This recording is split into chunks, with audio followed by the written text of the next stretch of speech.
Welcome guys, स्वागत है आपका मनी फ्लो ट्रेडिंग चैनल पर। तो बात करेंगे बीटीएसटी के बारे में कि भाई कल के लिए क्या किस तरीके का प्लान किया जा सकता है, क्या मार्केट में नजर आ रहा है जिसके बिहाफ पर हम कोई भी पोजीशन कैरी कर सकते हैं, वो कौन सा लेवल होगा जिसके ऊपर गैप अप और किस लेवल के नीचे गैप डाउन का प्लान करना चाहिए या कैरी करना भी चाहिए या नहीं करना चाहिए, क्या ग्लोबल क्यूज हैं, सारी चीज इस वीडियो में डिस्कस करेंगे। साथ के साथ क्या बीटीएसटी लेकर गए तो और आज कितना बढ़िया प्रॉफिट देखने को मिला वो भी डिस्कस करेंगे। ओके, तो चलिए वीडियो स्टार्ट करते हैं। वीडियो स्टार्ट करने से पहले अगर आप मेरे चैनल पर नए हैं तो सबसे पहले तो आप चैनल को सब्सक्राइब कर लीजिए, साथ के साथ बेल आइकन को प्रेस कर दीजिए जिससे you will never miss the update. जो भी वीडियो मैं अपलोड करूंगा आप तुरंत जाकर के देख सकते हो और अपनी स्ट्रैटेजी बना सकते हैं। चीज याद रखिएगा, अगर आप मेरे व्यू पे प्लान करें तो आपको पता होना चाहिए कि I am not SEBI registered, मैं सेबी रजिस्टर्ड नहीं हूं। तो प्लान करने से पहले अपने फाइनेंशियल एडवाइजर से एडवाइस जरूर कर लीजिएगा। बाकी अगर आप देख रहे हैं, सीख रहे हैं, समझ रहे हैं तो बहुत ही इंपॉर्टेंट वीडियोस आपको मिलते रहेंगे, तो प्लीज अपना प्यार बनाए रखिए। ओके, चलिए सबसे पहले तो आते हैं कि लास्ट डे हम क्या बीटीएसटी कैरी करके गए थे। ओके, देखिए कल मैंने बहुत जल्दी वीडियो बना लिया था। ओके, और जिसकी वजह से निफ्टी जो था 25,200 के आसपास दिख रहा था। और उस समय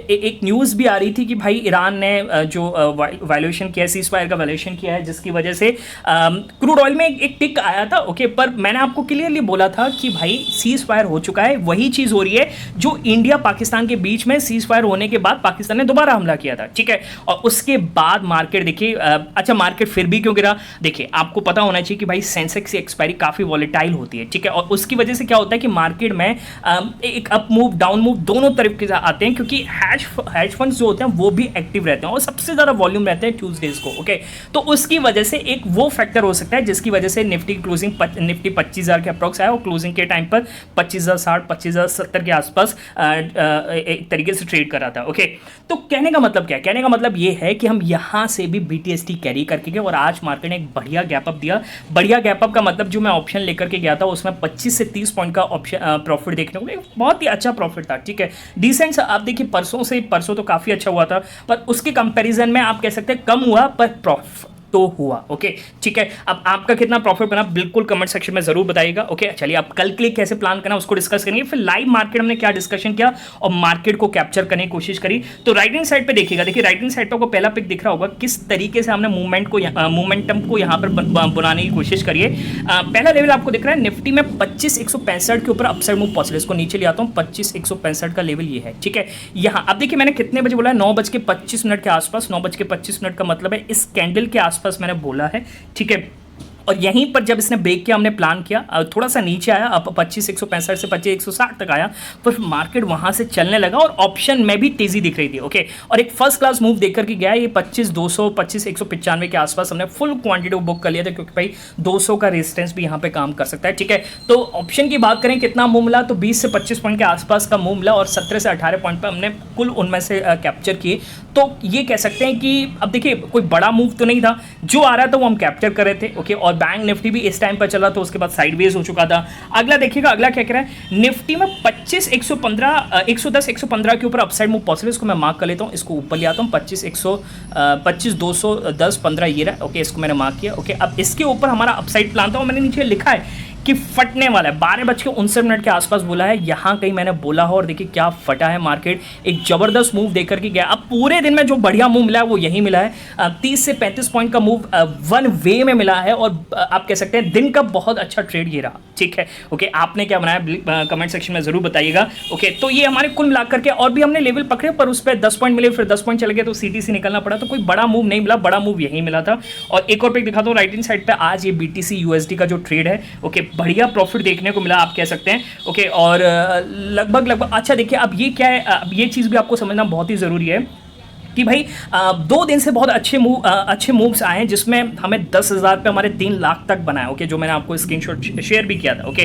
तो ये मूव आप कम मत समझिए, ये मूव भी बहुत अच्छा है, इसको हमने कैप्चर किया। ओके, और लगभग आपको दिख रहा होगा राइट हैंड साइड पे पिक दिख रहा है, 14,000 के आसपास का प्रॉफिट बनाया है। ठीक है, ओके, और ये हमारा बॉट पे काम करता है, मेरी स्ट्रेटजी का एक बॉट लगा हुआ है चार्ट पर। ओके, और वो 24/7 सिग्नल्स देता है और उस पर हम ट्रेड प्लान करते हैं जब हम फ्री होते हैं।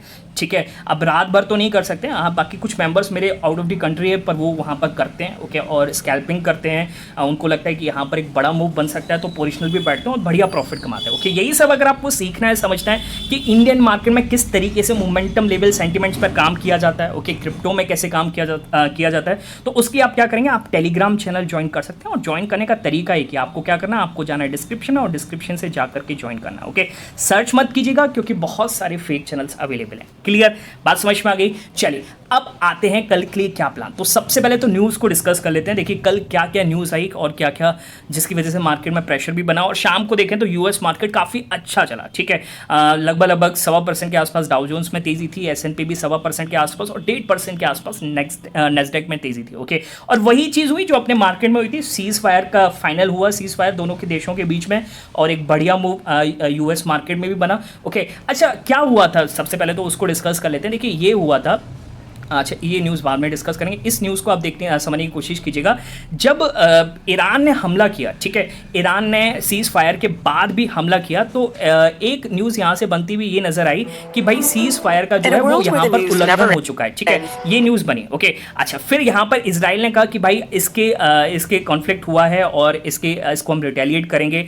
फिर वहाँ पर ट्रम्प साहब बीच में आते हैं, उन्होंने इजराइल से तुरंत बोला कि भाई आप अपने प्लेन्स वापस बुलाइए ओके, और यहाँ पर सीज़ फायर को वायलेट मत कीजिए, इसको पूरी तरीके से फॉलो कीजिए ओके। और वहाँ पे इजराइल ने उस बात को माना और फिर उसके बाद सीज फायर पूरी तरीके से लागू हो गया, ठीक है। अच्छा एक न्यूज़ पहले आई थी और ट्रम्प साहब ने उसको अनाउंस भी किया था कि भाई यहाँ पर यूएस ने ईरान के 3 न्यूक्लियर फैसिलिटीज़ पर ओके, 3 न्यूक्लियर प्रोग्राम्स पर अटैक किया है ओके। पर फिर कल क्या हुआ था, जो अटैक हुआ था उसके अगले दिन 24 घंटे बाद यहाँ पे इजराइल ने उसी साइट्स पर दोबारा हमले किए ओके। तो यहाँ से एक न्यूज़ निकल के आती है, जो ट्रम्प साहब का दावा था और यूएस का दावा था कि भाई हमला पूरी तरीके से सक्सेसफुल रहा है, वो वहाँ पर फेल्ड होता हुआ नजर आया, ठीक है। जैसे ये न्यूज़ भी करिए, US strikes failed to destroy core pieces of the Tehran's nuclear program okay, जो उनके कोर पीसेस थे उसको नहीं डिस्ट्रॉय कर पाई, ठीक है। तो कहीं ना कहीं यूएस के लिए भी एक तरीके से कह सकते हैं शेम वाली बात है, ठीक है। चलिए कोई भी नहीं। अच्छा अब क्या दिखता है, अब कैसे प्लान करना है। देखिए क्रूड ऑयल जो है लगातार गिर रहा है, क्रूड ऑयल जितना बड़ा नहीं था उससे ज़्यादा गिर गया, 70 के आसपास था जब ये मामला शुरू हुआ था, अब 67 के अप्रोक्स आ गया, और which is very good for us, अपनी डेवलपिंग कंट्री के लिए बहुत ही बेटर है, ठीक है। पर फिर भी मार्केट नहीं चल रहा है उसी जोन में। अगर आपको डेली टाइम फ्रेम पर निफ्टी का चार्ट दिखाऊं, ठीक है, आप समझने की कोशिश कीजिएगा, ये निफ्टी का चार्ट है और इसको मैं एक बार डेली टाइम फ्रेम पर कन्वर्ट करता हूँ। देखिए मार्केट ने इस जोन में कितना टाइम बिता दिया है, ठीक है, कितना टाइम बताया उस जोन में, कोई बड़ी रैली देखने को नहीं मिली। हाँ धीरे धीरे जा रहा है वो बात अलग है, पर इस जोन में काफ़ी ज़्यादा लगभग 2-2.5-3 महीने होने को आए हैं और इस जोन में मार्केट फंसा हुआ है, ठीक है। अच्छा अब ऐसा क्यों हो रहा है, ऐसा इसलिए हो रहा है क्योंकि बड़ा जो यहाँ पर प्लेयर है यानी FIIs वो मार्केट को चलने नहीं दे रहा है, वो लगातार निफ्टी को शॉर्ट कर रहा है, मार्केट को शॉर्ट कर रहा है। देखिए जैसे अगर मैं आपको दिखाऊं, कल भी इंडेक्स फ्यूचर्स की बात करेंगे तो इंडेक्स फ्यूचर्स में निफ्टी में 2100 करोड़ के आसपास यहाँ पर सेलिंग आती हुई नजर आई ओके। परसों का चार्ट देखेंगे तो परसों भी आप देखिए फ्यूचर्स में यहाँ पर निफ्टी और बैंक निफ्टी दोनों में सेलिंग करी है। तो क्या कर रहे हैं FIIs, और मंथ एंड आने को आया, कल इसकी एक्सपायरी है, इतने ज़्यादा शॉर्ट्स क्रिएट हैं। अब ये अगर कवर करने को आए, ठीक है, तो देखिए समझिएगा मैं आपको क्या बताना चाह रहा हूँ, अगर ये कवर करने को आए कल के दिन, अगर ये कवरिंग होती है सेकेंड हाफ में या शुरुआत से ही, तो आप ये समझिए चलिए कि निफ्टी आपको लगभग 1 से 1.5% का मूव दिखा सकता है। यानी अभी 25,250 के आसपास है, कल आपको ये 25,500 के ऊपर भी दिख सकता है अगर कल कवरिंग होती है, या फिर FIIs को बहुत ही कन्विक्शन है कि नहीं हम कवरिंग इसमें करेंगे पर नेक्स्ट मंथली एक्सपायरी में वहाँ पर शॉर्ट्स करेंगे ओके, है ना, वो कैरी फॉरवर्ड भी कर सकते हैं, वो चीज़ अलग है, रोल ओवर भी कर सकते हैं।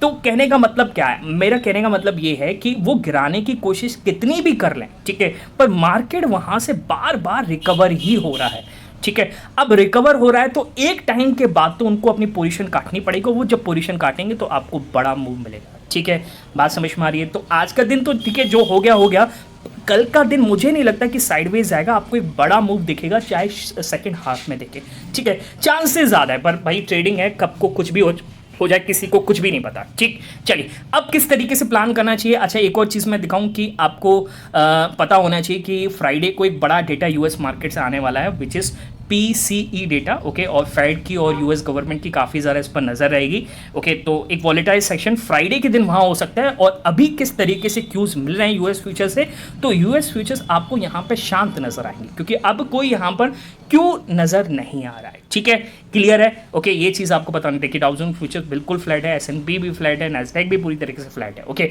अब ऐसे केस में आप किस तरीके से प्लान करेंगे, तो देखिए पहली चीज़, जब यूएस फ्यूचर से आपको कोई बड़ा ट्रिगर नहीं मिल रहा है, तो यहाँ से आप जो भी पोजीशन ले जाए, पहली चीज डाउन साइड तो बन नहीं सकती, डाउन साइड तो लेने का मतलब ही नहीं है जब तक निफ्टी 25,200 के ऊपर है, ओके।